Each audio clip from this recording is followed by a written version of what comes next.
Olá, bem-vindos a mais um episódio do programa Pré-Saúde, que tem oferecimento do Simers, Sindicato Médico do Rio Grande do Sul. Simers, defender os médicos é defender a saúde. Eu sou Ana Paula Jung, jornalista. E o meu convidado de hoje, no dia 2 de dezembro de 2020, é o Dr. Antônio Fabiano Ferreira Filho, mais conhecido como Dr. Fabiano. Ele é um dos criadores de um pioneiro método que auxilia oncologistas a projetar melhores tomadas de decisão em relação aos tratamentos em pacientes com câncer acima dos 60 anos. Esse trabalho científico ganhou projeção internacional e chamou a atenção dos maiores especialistas do mundo. Ele foi o único brasileiro selecionado para apresentar este método de avaliação do paciente na conferência anual da Sociedade Internacional de Oncologia Geriátrica, na Suíça. Dr. Fabiano é oncologista clínico, diretor da Oncocinos de Novo Hamburgo, no Rio Grande do Sul. Ele também é jogador profissional de xadrez e ele também vai nos contar aqui outras curiosidades, como, por exemplo, que ele aprendeu o russo. E como essas duas atividades, tanto o xadrez quanto o russo, auxiliam na sua profissão como médico. Sem dúvida. Então, bem-vindo, Dr. Fabiano. Muito obrigado, Ana. Um prazer estar aqui com vocês. Bom, para começar, eu queria que o senhor explicasse o que é essa ferramenta de avaliação geriátrica global que é chamada de PGE. Eu queria que o senhor explicasse o que é o PGE e o que é a ferramenta.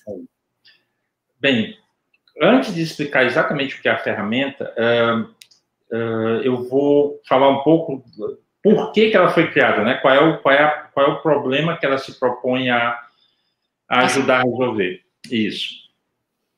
Existe uma questão que eu sou oncologista, né? E o maior risco para o desenvolvimento de câncer, na realidade, assim, pouco se fala, por incrível que pareça, mas o maior risco é a idade. Tá certo? Quanto mais o tempo passa, mais existem duplicações do DNA e esses erros, sempre essas duplicações sempre se acompanham de algum erro, certo? Uhum. E quanto mais se vive, mais existem erros de duplicação do DNA, tá certo? E maior o risco que algum desses erros possam vir induzir o aparecimento de câncer, tá bom?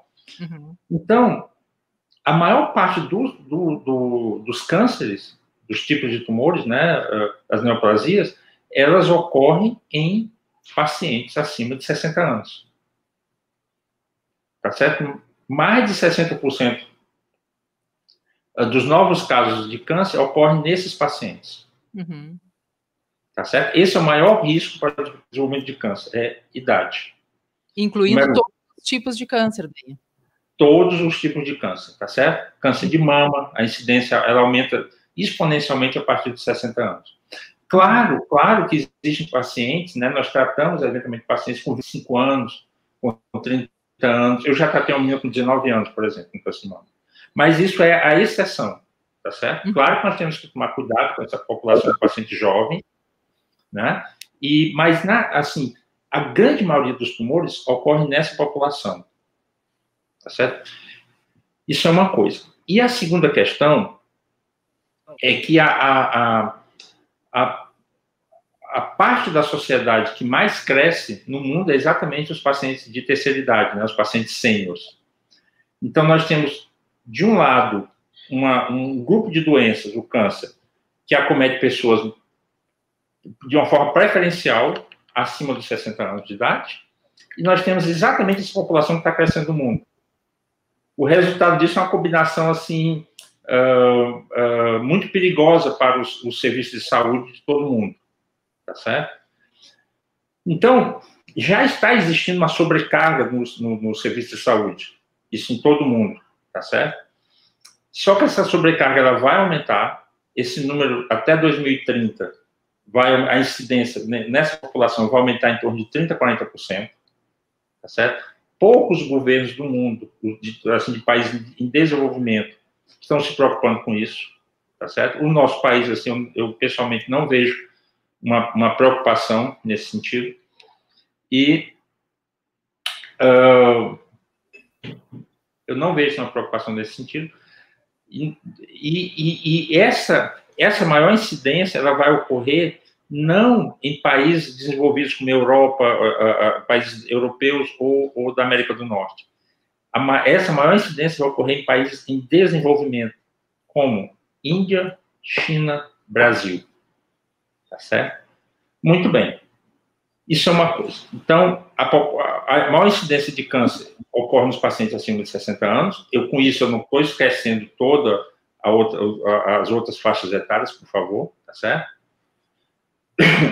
A incidência é maior nesses pacientes. Essa é a população que mais está crescendo no mundo.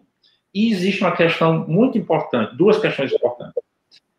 A maior parte dos estudos em oncologia, quando nós definimos doses para terapia-alvo, para imunoterapia, para quimioterapia, formas de cirurgia, tá certo? Que é a oncologia atual, tá certo?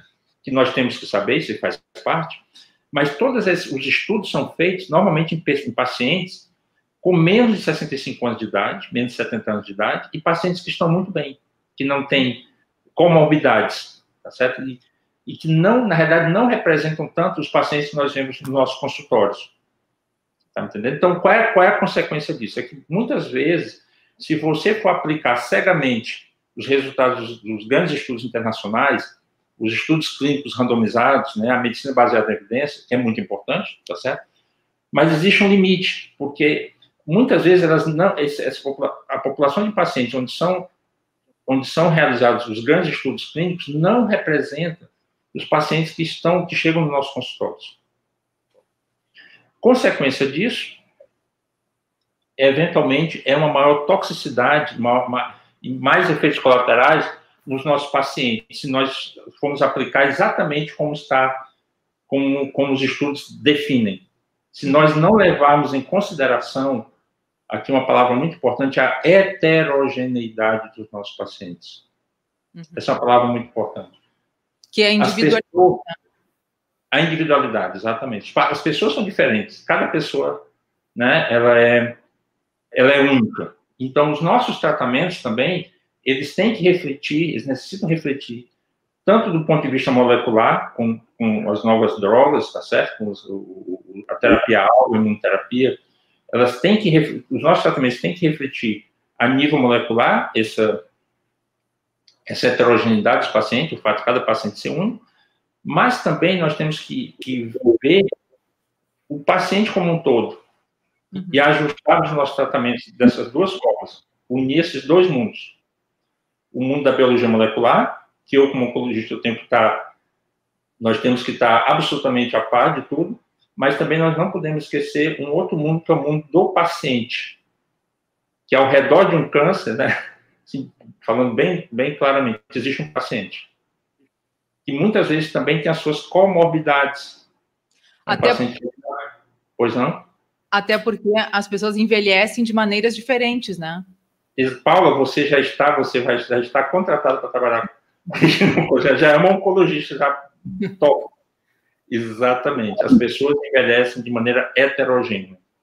Tá bom? Vou dar um exemplo muito claro. A partir dos 30 anos de idade, por exemplo, todo mundo está se casando, né? A partir dos 35, 40 tem seus filhos. A partir dos 45, ali já estão se incomodando que os filhos são adolescentes, tem que pegar na festa. Todo mundo é muito parecido. 50, começam a aparecer os netos, muitas vezes, tá certo? 60, os netos já estão crescidos. E aí todo mundo muito parecido. A partir dos 60, 65, alguma coisa acontece que as pessoas começam... Existem trajetórias diferentes. Tá bom? Algumas pessoas, por exemplo, começam a ter comorbidades. O que é isso? A pessoa começa a ter alguma dificuldade cognitiva, de memória, um diabetes, uma doença vascular, tá certo? E outros estão fazendo esporte, exercícios, né? Continuando suas reuniões de família, tudo. Existem trajetórias diferentes, certo? E, então, essa heterogeneidade de pacientes, elas não podem ser tratadas de uma maneira só, com doses padronizadas, entende? Com cirurgias também padronizadas. Tem que haver um ajuste dos nossos tratamentos que reflitam essa heterogeneidade dessa população, ou seja, que reflitam que cada paciente é único, certo? Muito bem. Então, todas as grandes sociedades oncológicas, elas sugerem fortemente que antes de qualquer tratamento oncológico, tratamento do câncer, o paciente com mais de 65 anos, 60 anos, isso varia de país para país, eles precisam ter uma avaliação geriátrica, tá certo? Porque essa avaliação, ela consegue enxergar eventuais fragilidades que o exame clínico, uma tomografia, um PET-CT não enxerga. Por exemplo?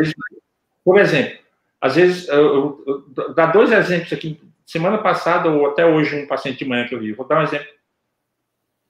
Semana passada, eu vi 2 senhoras com 67, 65 anos, pessoas agradabilíssimas, e você examinando, sem essa ferramenta, né, elas têm o que se chama um PS 100%. As pessoas estão absolutamente aptas a receber qualquer tratamento. São as ferramentas que, obviamente, se usam, a performance status, ou que se usam, ou a tabela do ECOG, que classifica os pacientes em 4 grupos. Mas essa classificação é muito grosseira. Ela é pouco sensível para detectar algumas fragilidades. Então, ambas as 2 pacientes, Ana Paula, elas tinham risco de déficit cognitivo, de memória. E você conversa com elas e não se percebe, mas a ferramenta pega. Né? Então, justamente essas fragilidades que podem, muitas vezes, ser sutis. Sutis, exatamente. Então, e aí vai interferir no tratamento posterior. Exato, no planejamento do tratamento. Exatamente. Porque o tratamento do câncer atualmente, na grande maioria das vezes, ele não pode ser visto como algo pontual. Eu vou comparar, tentando falar de uma maneira compreensível, né? Simplificando. É como se eu fosse fazer uma viagem. Ninguém faz uma viagem, assim, digamos, de Novo Hamburgo para Gramado, tá certo? Especialmente se tiver filhos, né? Sem se checar o quanto tem de gasolina, como é que estão os freios, tá certo? Ninguém faz isso. Então, um tratamento oncológico não deveria ser feito também sem se checar a reserva fisiológica, como é que está a cognição do paciente, como é que está o seu estado nutricional, se o paciente tem alguma depressão que não está aparecendo, o paciente deprimido ele não toma corretamente a medicação, não sai da cama assim, como deveria depois de uma cirurgia, então o risco aumenta. Então, e também a quantidade de medicações que a pessoa toma, que é a questão da polifarmácia. Né? Se a pessoa começa a tomar mais do que 3 medicações, isso já é fator de risco. Porque muitas vezes uma medicação interfere na outra. E isso leva pouco tempo para se fazer. Essa avaliação toda, você faz em 10 minutos. Você consegue fazer. Essa ferramenta, ela simplifica todo esse processo de uma maneira mais rápida e de uma forma mais eficaz. E para se conseguir pegar todas essas informações, né? Por que isso não é feito no mundo todo? Primeiro porque para se ter a compreensão que o exame clínico, as tomografias, o PET, eles não conseguem abarcar toda a complexidade de um paciente, né? Isso necessita que haja um esforço educacional, tá certo? Para a comunidade médica. Isso é um grande problema. Esses conceitos todos tem muito. Eu converso com vários colegas que eventualmente não, mas o paciente tem um PS 100%, não é suficiente. O paciente precisa ser investigado mais profundamente um pouco. Isso daí eu mesmo levei um certo tempo para entender, viu, Ana Paula? Eu levei um certo tempo para entender. Mas depois que eu entendi, tá certo? Mas então isso leva um certo tempo para ser entendido, porque a gente acha que você examina, conversa, você entende. Não. Ele precisa ir mais profundamente com esses exames. E esses exames, eles também veem não apenas as debilidades, eles veem também os lados fortes que o paciente tem. E você não deixa, eventualmente você não faz um subtratamento. O paciente tem 72 anos, eu não vou fazer essa cirurgia ou essa imunoterapia ou essa quimioterapia, eventualmente. por causa da idade. Então, eu faço uma adequação, eu adequo a dose e o tratamento baseado na idade. Isso também é um erro. Porque algumas vezes pacientes, eles estão, eventualmente, muito bem. Né? Então, as surpresas vão para os dois lados. Então, se eu conseguir avaliar esse paciente de uma maneira simples, funcional, né? Tá certo? Eu consigo ter o paciente muito mais na mão. Então, as minhas decisões, eu tenho mais informações relevantes para tomar melhores decisões. Tá, e como é o nome da ferramenta? É PGE, né? Pragmatic Geriatric Evaluation, PGE. Então, na realidade, traduzindo em português, é avaliação geriátrica global. Pragmática. Tá. Por que pragmática? Porque no mundo todo, essas avaliações se sabe que têm que ser feitas e elas não são feitas. Por quê? Porque por uma certa resistência da comunidade médica, isso existe. A pessoa acha que você fazendo uma boa entrevista clínica, examinando o paciente, com estetoscópio, etc., você consegue detectar, né, tem uma visão muito clara do paciente. Às vezes não, existem uns pontos cegos que passam despercebidos. Uhum. Né? E então, aqui entra a ferramenta. Aí entra a ferramenta. Esses testes, algumas vezes, levam muito tempo para serem feitos, tá certo? Eles exigem uma equipe treinada, um treinamento muito grande, e também existe a dificuldade de encontrar pessoas para... existe uma necessidade de formação dessas pessoas para aplicarem esses testes. E essa ferramenta demora quanto tempo? Pois então, e aí, há uns 4, 5 anos atrás, eu fiz um curso de oncologia geriátrica, um curso de imersão na Itália, em Treviso, uma linda cidade, pertinho de Veneza, da Sociedade Internacional de Oncologia Geriátrica, um curso de imersão de 5 dias. E eu voltei um pouco obcecado com uma ideia de esses testes tinham, de alguma maneira, ser simplificados, tá certo? Para quebrar essa resistência no mundo todo, global. Eu fiquei um pouco obcecado com essa ideia. E aí eu fiquei pensando, aqui no Oncocinos, nós ficamos pensando como nós podíamos simplificar esses testes, tá bom?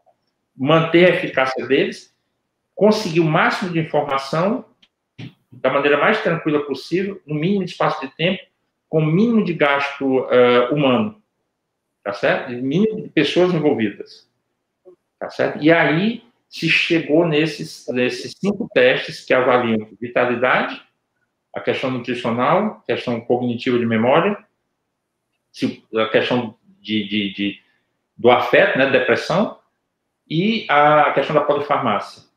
A questão da polifarmácia é muito importante, porque, às vezes, por exemplo, os pacientes vão a vários médicos atualmente, se perder um pouco aquela questão do médico de família, né, a pessoa vai o médico que tem convênio, aquela questão, infelizmente, isso aconteceu.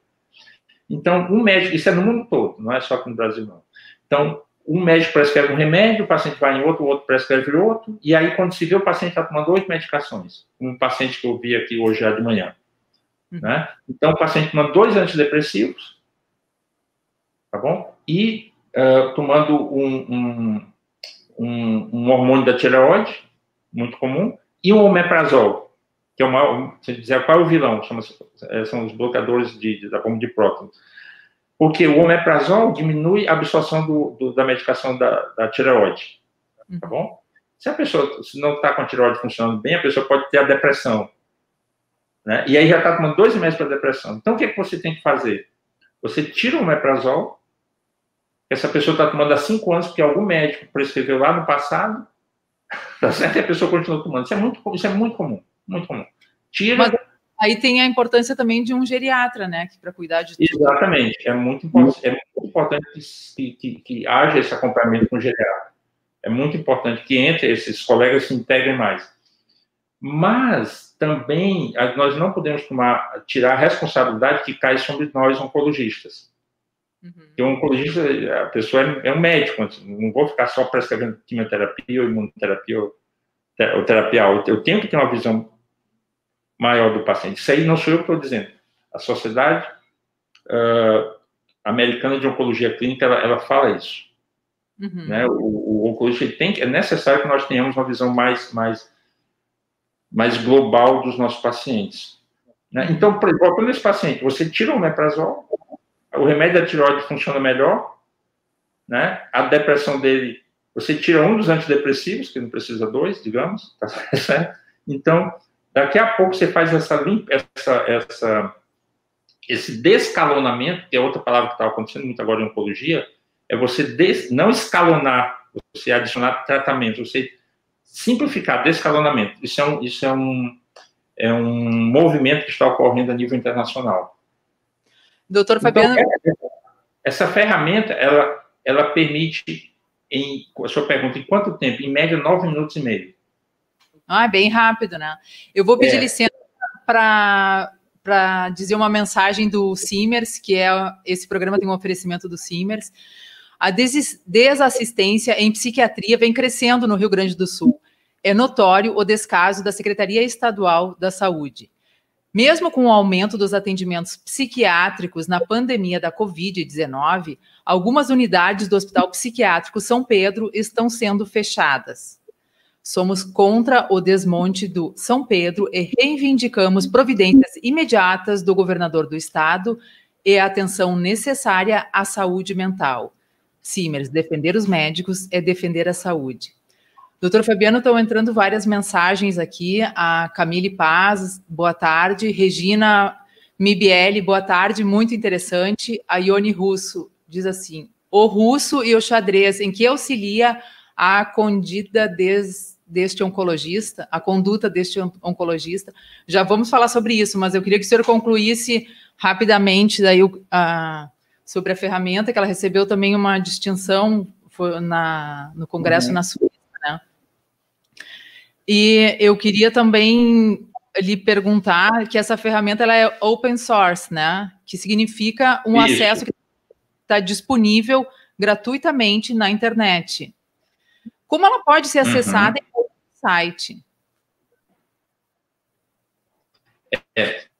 O site oncocino.com, não Cocinas, que nós tomamos internamente, porque o nosso objetivo é que o maior número de pessoas no mundo, né, tá certo? No Brasil, no Rio Grande do Sul, no Brasil e no mundo, possam se beneficiar dessas avaliações mais precisas e que melhores decisões possam ser tomadas no seu tratamento. Então, nós decidimos colocá-la como open source. Então, qualquer médico pode se cadastrar, tá certo? E pode lá existem os testes que são realizados e ele pode depois imprimir os seus resultados e ele vai ter com o seu login, com sua senha, a sua base de dados. Então, por exemplo, existe um serviço muito grande em Fortaleza, rapidamente, chamado Pronutri, o maior serviço de oncologia. Eles vão começar a utilizar a ferramenta. Então, cerca de 1.000 pacientes por mês, possivelmente vão começar a se beneficiar da nossa ferramenta.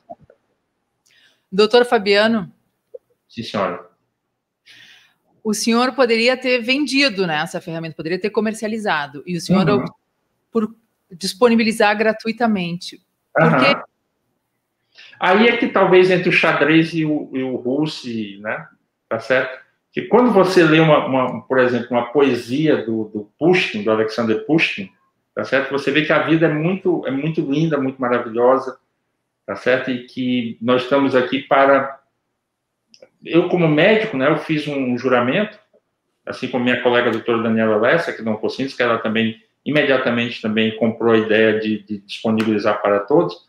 Nós fizemos um juramento para que nós trouxéssemos o maior benefício possível, né, para os nossos pacientes. Então, é nesse sentido. Eu apenas estou seguindo aquilo que eu jurei ter feito, né, há 30 anos atrás. Estou na mesma vibe. Então, é uma alegria muito grande, porque você recebe comunicações de colegas médicos da Rússia, por exemplo, né, como já recebi, e de outros países. A ferramenta. Então, estamos muito felizes. Então, não por causa disso. O paciente lá na Índia, quer dizer que um paciente lá na Índia vai receber a mesma conduta que um paciente em Nova York ou Exatamente. Ele vai, olha, e talvez o paciente da Índia, se ele usar essa ferramenta, o médico colega usar, ele vai conseguir ir mais ao encontro da individualidade do paciente, que é talvez até um paciente em um país assim, muito desenvolvido, que tenha toda a tecnologia, mas que não consegue pegar essa sutileza desses detalhes que a ferramenta pega. Então, esses dois mundos da tecnologia, e também essa ferramenta, ela é aparentemente simples, mas nos levou 2 anos para chegar nesse ponto. Tá certo. O senhor é um apaixonado pelo jogo de xadrez, né? Uhum. É um jogador profissional. Inclusive, não, montou uma... Não, eu gosto muito. Profissional, não, eu gosto muito. Amador. Tá. E o senhor chegou... Amador montou uma escola de xadrez em Porto Alegre, né? Uhum. Sim. E o que o senhor enxerga de benefícios do jogo de xadrez para a sua vida, para a sua profissão? Olha, o xadrez, para mim é como uma meditação, tá certo? Eu tenho de um lado direito, imagina assim, 1000 livros de medicina, do lado esquerdo 1000 livros de xadrez, tá certo? É um hobby plus, assim, para mim. E para mim funciona como uma meditação, e o xadrez, ele traz para um... Eu fui exposto na minha adolescência e eu me apaixonei pela questão. Ele te traz é um jogo que tem uma certa fidalguia na socialização, tá certo? Tem uma certa elegância, você cumprimenta seu adversário, né, com a mão, assim, você não pode fazer barulho enquanto você está jogando, você não vai perturbar o seu adversário naquele momento, né? E se você perder uma partida, tá bom? É muito interessante, porque daí não foi o goleiro que levou um gol, não foi o atacante que eu passei a bola e ele não fez o gol, não. Ali foi você mesmo que em algum momento você cometeu um ou mais erros. Uhum. Então você pode depois voltar e analisar onde você errou, e ele traz um sentimento de responsabilidade. Então, você imagina que cada lance ele tem uma consequência.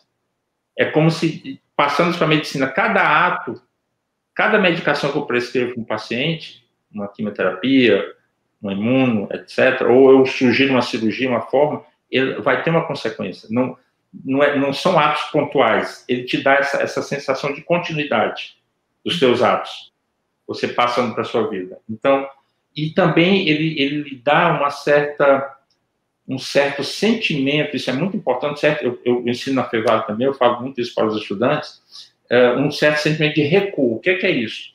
É você não ter respostas prontas, né? Paciente com CA de mama, 2 linfonodos positivos, R2 positivo, tratamento, quimioterapia X mais Herceptin, tá certo? Isso é o padrão, isso aí já vem. Mas isso não é suficiente. O oncologista, o médico, ele precisa ter um certo recurso. Então, só um pouquinho. E às vezes são 5 segundos. Mas peraí, o que eu podia fazer melhor? Mas essa paciente aqui, olha, foi positivo com déficit cognitivo aqui. Será que eu não tenho que ajustar essa minha quimioterapia? Você entende? Então, só você ter esse recurso, você se colocar essa pergunta, isso, assim, na minha experiência, eu tenho 30 anos de formado, isso faz uma diferença monumental. Uhum. Sabe? Então, o xadrez, ele me trouxe isso.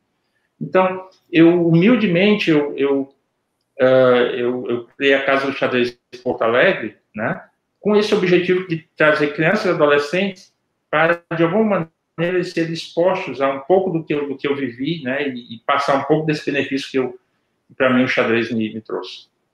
Como e se... Por causa do... Pois não? O xadrez desenvolve, então, um pensamento estratégico, de uma certa forma. Sim. Exatamente, mas ele favorece um pensamento de você ter um planejamento. E isso, para a oncologia, cai muito bem, porque hoje em dia os tratamentos oncológicos, paciente oncológico muitas vezes se cura, ou muitas vezes você tem são tratamento crônico por anos, tá certo? Então, eu tenho que tratar o câncer, mas ao mesmo tempo eu tenho que procurar manter a autonomia dos meus pacientes. tá certo? Vou lhe dar um exemplo. Essa paciente desse déficit cognitivo leve, que eu conversando com ela não percebi, mas a ferramenta pega.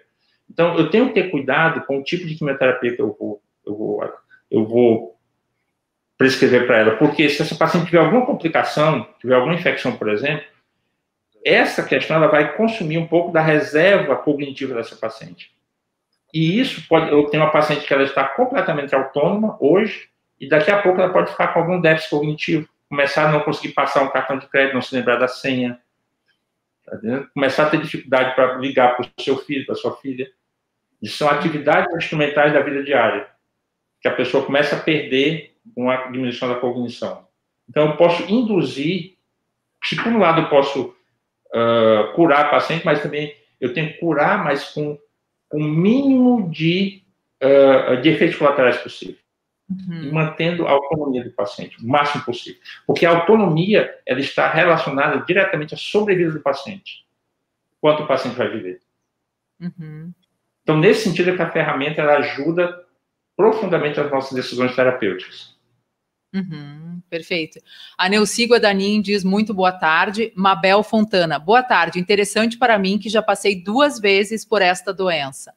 Ângela Jung, o paciente oncológico, por segurança, deposita praticamente todo o cuidado para o médico oncologista, para tratar também suas comorbidades. O doutor já assistiu a série O Gambito da Rainha na Netflix sobre xadrez? Muito bom. Muito boa série, muito excelente, excelente. Doutor Fabiano, e a língua, o russo, que o senhor resolveu estudar, é para exercitar o cérebro? Por que surgiu? Exatamente. Exatamente, porque o mundo atualmente, né, existem muitas complicações, né, dificuldades, e eu decidi, e eu gosto muito de xadrez, de poesia, e eu decidi assim, não, eu quero ler os livros de xadrez, né, no original, em russo. E é uma língua belíssima, eu ousaria dizer que ela é muito difícil, mas o prêmio vale a pena, tá certo? Toda beleza, né? Vale a pena se você correr atrás dela, então o prêmio vale a pena. E exercitar a mente, exatamente. E exercitar a mente, porque, por exemplo, os países escandinavos, eles estão correndo muito nesse sentido, porque eles sabem que 1/3 da sua população com mais de 65 anos vão desenvolver algum problema cognitivo. Então, existe uma campanha muito grande para se treinar o seu cérebro, né? Assim, com leitura, com a interação social é uma excelente ferramenta, viu? Para o treinamento do cérebro. Aqueles encontros de domingo, aquelas discussões de família, eventualmente, isso é muito importante. Isso aí é uma vitamina para o cérebro. Então, a leitura, os encontros familiares, a manutenção da vida social e o tratamento oncológico, ele precisa levar também tudo isso em consideração.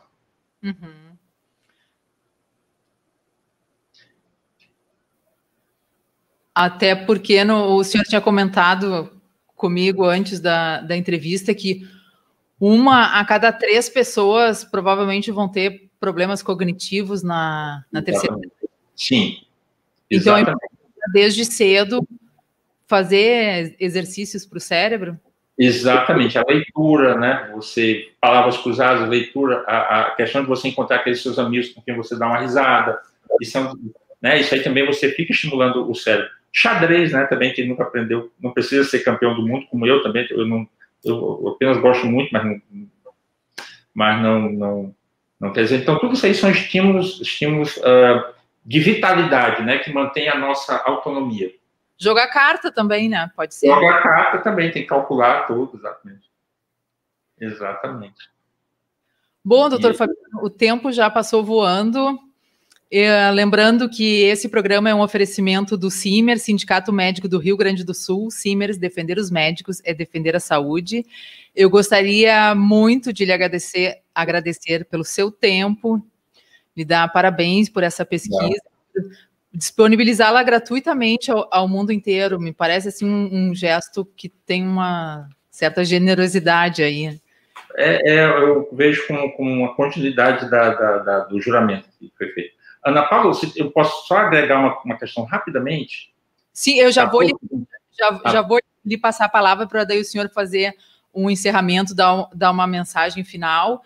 Só anunciando que na próxima quarta-feira, no dia 9 de dezembro, eu vou conversar com o mastologista Dr. Antônio Frasson sobre as mais modernas técnicas de cirurgia e tratamento para o câncer de mama.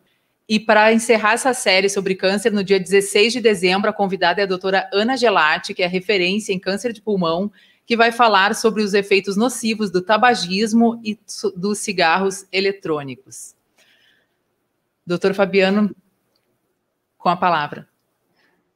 Ana, eu queria te agradecer muito essa oportunidade, né? E eu queria só agregar também que uma outra questão, um outro benefício dessa ferramenta é o fato que ela, como o médico tem muito mais informações sobre o paciente, né? Os tratamentos podem ser desenhados de uma maneira mais efetiva, com menos efeitos colaterais.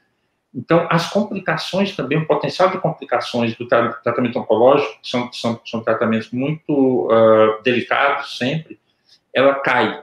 Não podemos garantir que se torne zero, mas caem muitas complicações, certo? Então, essa ferramenta também ela tem o potencial de economizar milhões de dólares ao redor do mundo. Assim, com menos internações, menos complicações, né? E tudo isso também vem associado, tem esse efeito, né? Esse efeito secundário de, assim, além de aumentar a perspectiva de tratamentos com maior chance de manter a autonomia dos pacientes, como um efeito secundário, existe essa possibilidade também, que é muito importante na nossa sociedade, né? Que os tratamentos sejam efetivos, funcionais, acessíveis ao máximo de pessoas, né? E também que não haja sobrecarga também financeira no sistema de saúde. Então, existe esse potencial muito importante. Parabéns, muito obrigada e até a próxima quarta-feira.